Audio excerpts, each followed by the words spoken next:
Olá, eu sou a professora de Ciências Leonora. Estou com você, aluno do 6º ano, para mais uma aula de ciências. E o tema da aula de hoje é célula, unidade da vida.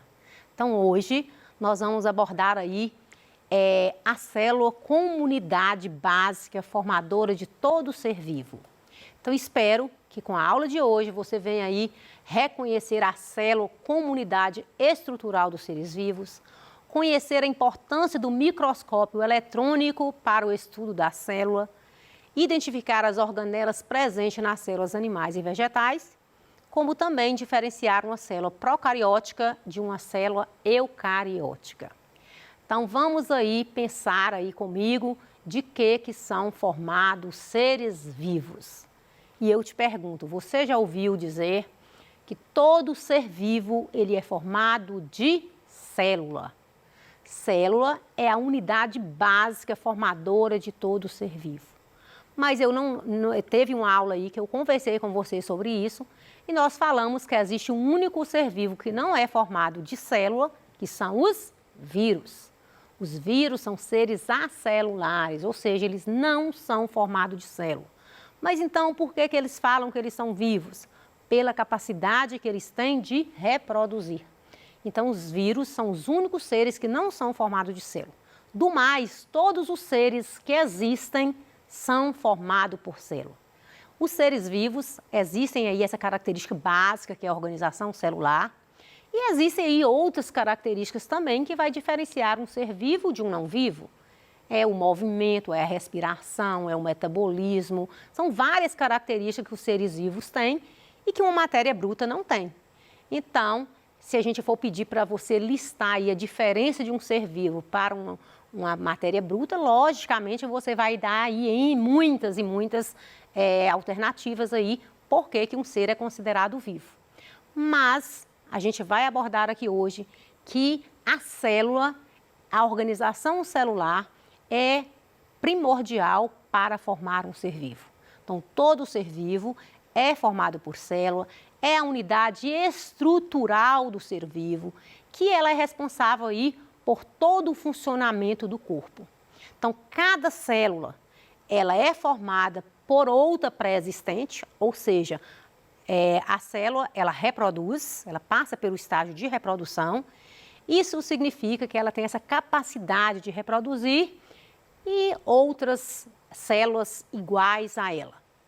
Então, de acordo aí a teoria celular, a célula foi descoberta por um grande cientista, Robert Hooke, em 1665, e ele só conseguiu, descobrir aí a célula graças aí lá no século XIX, que foi mais ou menos nessa época aí que descobriu a célula, que Robert Hooke oficializou. Então, nós vamos pensar aí que a célula, ela tem essa capacidade aí de dar para o nosso corpo essa vitalidade. Então, é bom a gente saber que, para descobrir a célula, existiu aí um instrumento importante para a descoberta da célula, que foi o microscópio. Existe o microscópio óptico e o microscópio eletrônico. O microscópio óptico é aquele microscópio mais simples, que foram os primeiros microscópios que surgiram, e consegue ver um objeto, mas não com a dimensão tão vasta. Então, vamos imaginar aí um microscópio óptico, ele aumenta aí 20 vezes mais ou menos aí o tamanho. E já o microscópio eletrônico, ele sim, ele favoreceu o estudo da célula e até mesmo as organelas presentes nas células. Por quê? Porque ele aumenta muitas mil vezes o tamanho de um objeto.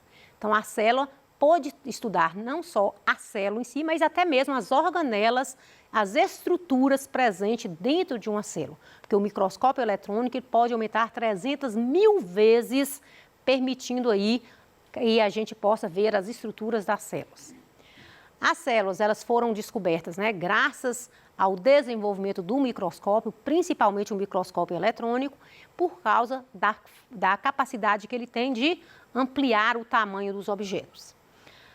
A estrutura básica da célula, na verdade, a célula, se a gente for pensar, as estruturas básicas dela é a membrana, o citoplasma e o núcleo, que a gente chama de cromatina, que é o material genético dentro da célula. São essas as 3 estruturas básicas que compõem uma célula. Membrana plasmática, citoplasma e a cromatina, que na verdade constitui o núcleo da célula. Tá aqui mais ou menos uma célula para você ter ideia, né? A membrana plasmática, o núcleo e o citoplasma. A gente vai falar um pouquinho de cada coisa aqui hoje, de cada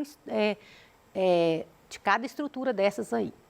A membrana plasmática, eu posso dizer que é uma película fina, né, que vai envolver a célula e ela, de certa forma, ela protege a célula, ela seleciona o que entra e o que sai de dentro da célula. A gente pode até dizer que a membrana plasmática ela é semipermeável, ela é protetora e ela é seletiva. Ela é protetora porque ela protege a célula, ela é seletiva porque ela seleciona o que entra e o que sai da célula, e ela é semipermeável porque ela passa substâncias, né, líquidas com certa facilidade. Então, na verdade, a membrana plasmática ela exerce esse controle de entrada e saída de substâncias. Lembrando que o citoplasma, que é essa parte intermediária do núcleo até a membrana, constitui uma substância viscosa, que a gente chama de citosol, no qual estão, dentro desse citosol, vai estar todas as estruturas, as organelas, que são as mitocôndrias, os lisossomos, o centríolo, o complexo de Golgi, os ribossomos, tudo vai estar dentro do citoplasma da célula. Então, essas organelas, cada uma delas tem uma função importante no organismo, como se diz, para você ter uma ideia, nosso corpo, cada órgão nosso não tem uma função, então, dentro da nossa célula, também, cada organela tem uma função importante que a falta de uma organela desenvolver a sua função compromete aí o funcionamento da célula. Tá aqui também uma célula para você ter ideia, né? No núcleo da célula, nós vamos encontrar uma substância chamada cromatina. O que é a cromatina? É esse material genético que a gente chama de DNA e proteínas. Você já ouviu falar assim, você parece com seu pai. Alguém chega e fala assim, não, você parece com sua mãe. Significa que você tem características tanto do seu pai e tanto da sua mãe. Ou às vezes você parece com um tio, ou você parece com sua avó. Significa que dentro do núcleo da sua célula, você tem um material genético que a gente chama de DNA, que é o nosso código genético, e ele é passado de geração em geração. Por isso que as nossas características, elas são passadas para os nossos filhos, que dos nossos filhos vai para os nossos netos, dos nossos netos para os bisnetos e assim por diante, por causa desse código genético que nós chamamos de DNA. Então, nesse núcleo, vai ter essas informações que nós passamos aos nossos descendentes. Os seres vivos, né? Eles fazem isso quando? Quando eles vão para a reprodução. Toda vez que a sua célula reproduz, automaticamente ela está mandando essa informação genética para a célula que ela está reproduzindo. E por isso que essas informações não se perdem, porque cada célula ela vai ter característica da outra pré-existente. Então, a cromatina, que é o DNA com essas proteínas presentes no núcleo, ela é protegida por uma membrana chamada membrana nuclear. Membrana nuclear é a membrana que protege o núcleo, que protege esse material genético que nós temos no núcleo da célula. Por isso, as células elas são classificadas em 2 grupos, células procarióticas e células eucarióticas. Então, o que é uma célula procariótica e o que é uma célula eucariótica? Vamos lá?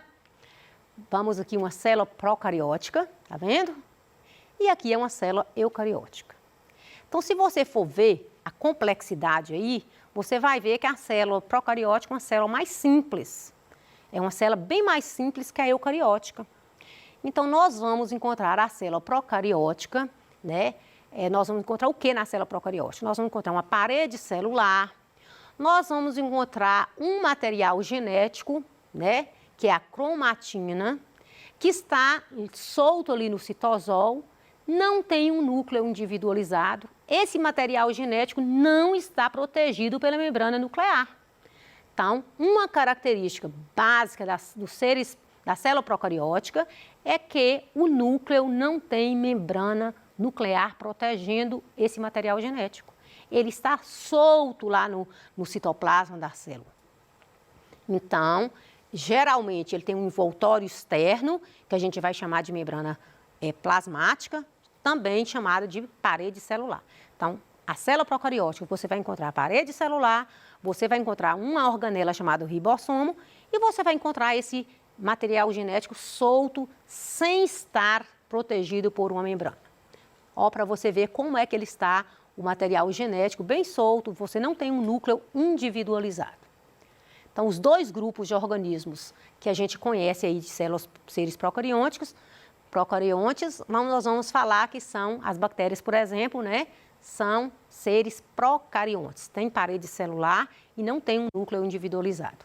Os primeiros seres que imagina aí na teoria da evolução tinham células procarióticas e a partir da célula procariótica a gente acredita que surgiu aí as células eucarióticas, com algumas modificações, que é uma célula hoje bem mais complexa, que é a célula que está presente em praticamente quase todos os seres vivos, que é a célula eucariótica.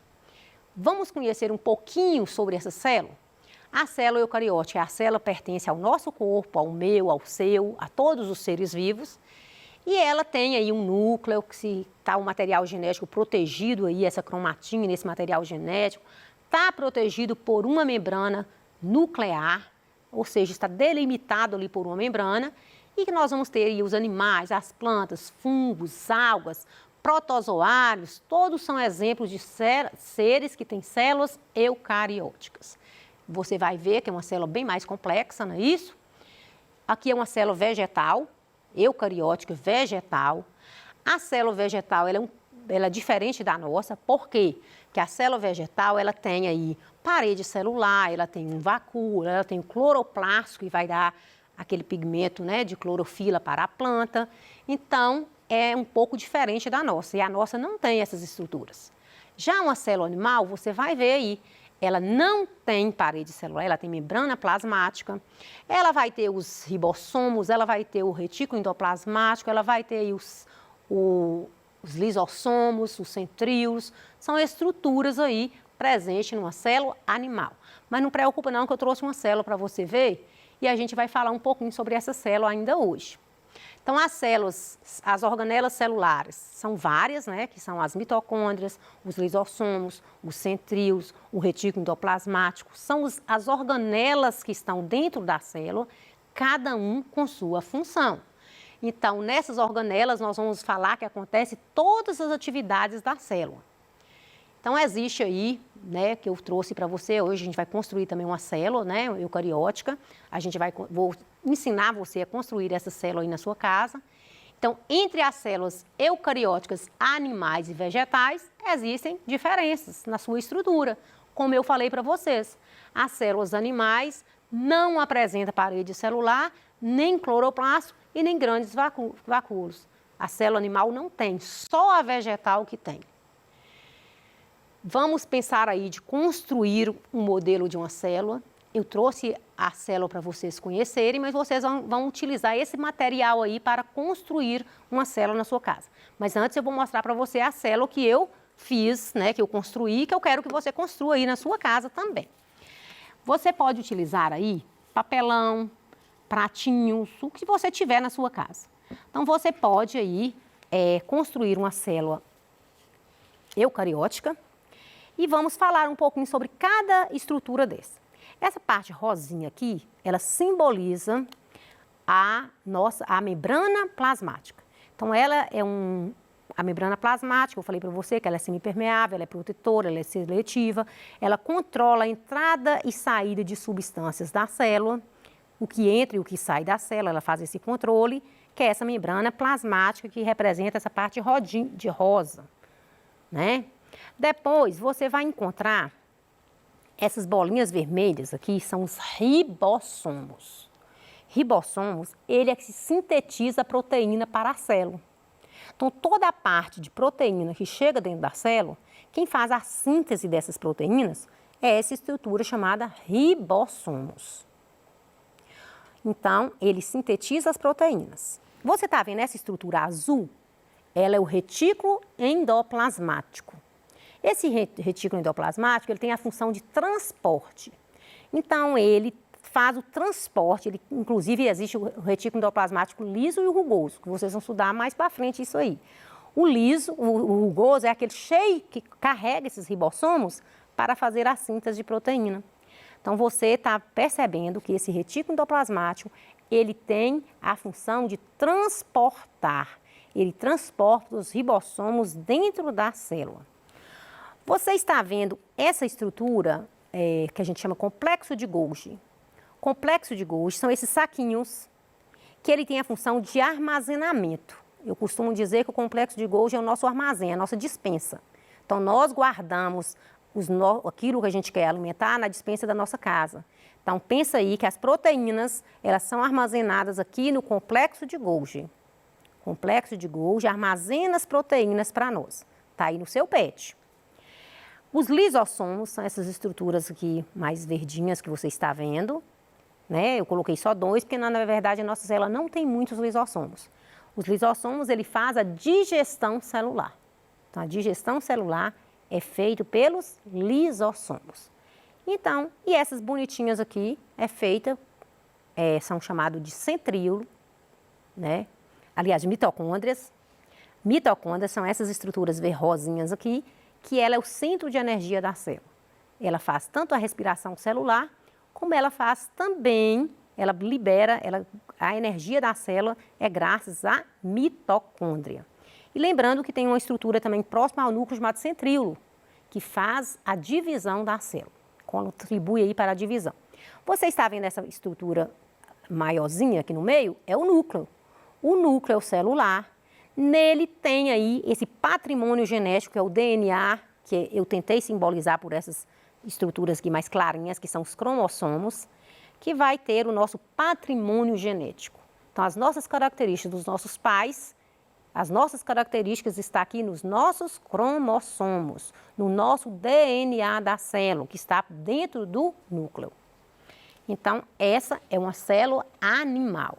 Então, membrana plasmática, o complexo de Golgi, lisossomos, ribossomos, retículo endoplasmático, núcleo, mitocôndria. Então, você tem isso aí no seu PET e tem aí como você pode construir também essa célula. Então, você pode utilizar aí a sua imaginação. Eu utilizei ali muito macarrão, né? Miojo, eu utilizei aquele macarrão parafuso, eu utilizei massinha de modelar, tudo para construir essa célula. Mas você pode fazer como você achar melhor, certo?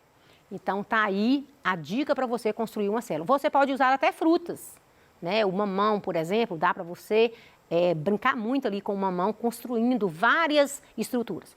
Eu te recomendo utilizar essas organelas, mas colocar nome nelas. Eu não coloquei ali para não te confundir, porque eu queria só falar para você. E você tem essa estrutura também no seu PET. Então, tente fazer a sua célula, mas dar nome às estruturas que você vai memorizando aí os nomes. Quanto ao número de células, o indivíduo ele pode ser classificado em unicelular e multicelular. Unicelular são aqueles seres formados por uma só célula, que é o que a gente chama de seres unicelulares, e existem aí como nós temos bactérias, alguns tipos de fungos, algas, protozoários, são exemplos de seres que são formados de uma só célula. Já os seres pluricelulares ou multicelulares, eles são formados por muitas células, por várias. Nós somos multicelulares, nós somos pluricelulares. Por quê? Porque nosso corpo tem trilhões e trilhões e trilhões de células. Então, e essas células, elas vão sendo repostas, porque elas vão multiplicando aqui, vai morrendo célula e vai reproduzindo novas células. Por exemplo, a cutícula da nossa unha, por exemplo, é uma célula, porém células mortas. Então, nosso corpo, as nossas células, elas morrem e são repostas por outras. Então, é por isso até que vem aí você está hoje jovem, passando os anos, chega aí a velhice. Por quê? Porque as suas células, elas vão reproduzindo, elas vão perdendo a elasticidade e aí significa que a idade está chegando, não é isso? Então, os seres, quanto ao número de células, são unicelulares, uma só célula, multicelulares, muitas células. continuaremos, né, esse assunto na próxima aula. Vou deixar aqui umas atividades para você também aí verificar o que você aprendeu dessa aula. Espero você até a nossa próxima aula, onde nós vamos falar um pouco sobre organização, níveis de organização dos seres vivos. Vamos falar dessas características básicas dos seres vivos, retomando essa aula. E vamos ainda agregar mais, falando dos tecidos que formam o nosso corpo. Te aguardo aí. Até a próxima aula.